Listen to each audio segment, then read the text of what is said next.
नमस्कार दोस्तों, स्वागत है आप सभी का प्रियदेव दर्शन चैनल में। आज हम इस पावन कथा में जानेंगे बृहस्पति यानी गुरुवार के व्रत की पवित्र कथा और इसके पीछे आध्यात्मिक रहस्य के बारे में। हिंदू धर्म में गुरुवार का दिन देव गुरु बृहस्पति और भगवान विष्णु को समर्पित माना जाता है। जो व्यक्ति श्रद्धा और विश्वास के साथ गुरुवार का व्रत रखता है उसके जीवन की कई परेशानियां दूर होती हैं और घर में सुख समृद्धि आती है। प्राचीन समय की बात है। भारतवर्ष में एक बहुत ही प्राप्ति और धर्मात्मा राजा राज करता था। वह भगवान का सच्चा भक्त था और प्रतिदिन मंदिर जाकर पूजा करता था। राजा ब्राह्मणों को गुरुओं का सम्मान करता था और जरूरतमंदों लोगों को सहायता करता था और अपना धर्म मानता था।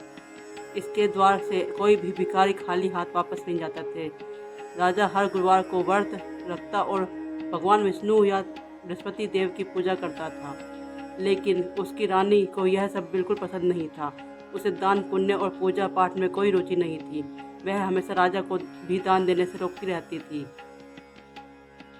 एक दिन राजा शिकार के लिए जंगल चला गया। महल में उस समय रानी और उसकी दासी ही थी।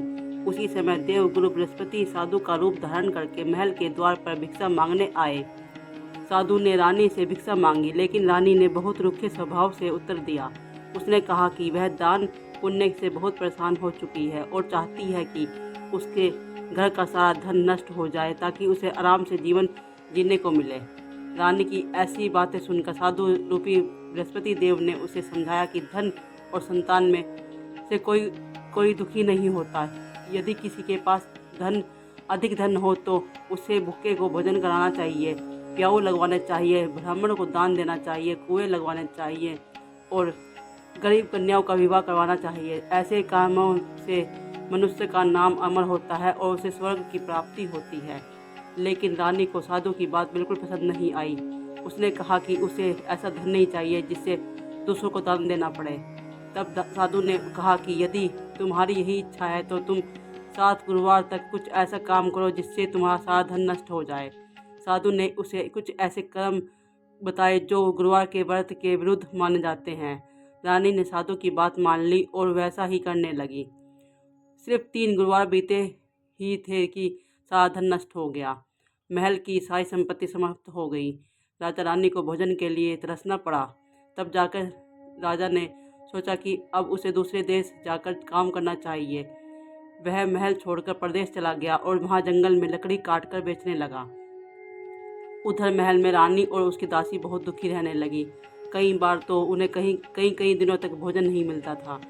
एक दिन रानी ने अपनी दासी को अपनी बहन के घर अनाज मांगने भेजा। दासी जब वहां पहुंची तो रानी ने की बहन उस समय गुरुवार की कथा सुन रही थी, इसलिए उसने दासी की बात का उत्तर नहीं दिया। दासी को लगा कि वह घमंड से बात कर रही है, इसलिए वह दुखी होकर लौट चली आई। जब बाद में रानी की बहन को पता चला तो वह अपनी बहन के घर आई और उसने गुरुवार की व्रत की महिमा बताई। उसने बताया कि इस दिन बहुत सुबह स्नान करने, भगवान विष्णु की पूजा करनी चाहिए, पीले वस्त्र धारण करने चाहिए, चने की दाल और गुड़ से भगवान को भोग लगाना चाहिए और केले की से वृक्ष की जड़ में दीपक जलाकर वहाँ कथा सुननी चाहिए। इस व्रत को करने से बृहस्पति देव प्रसन्न होते हैं और घर में धन, अन्न और सुख की वृद्धि होती है। रानी और उसकी दासी ने भी सच्चे मन से गुरुवार का व्रत रखना शुरू कर दिया। उनकी श्रद्धा देखकर बृहस्पति देव प्रसन्न हो गए। धीरे धीरे उनके जीवन की सारी परेशानी दूर होने लगी।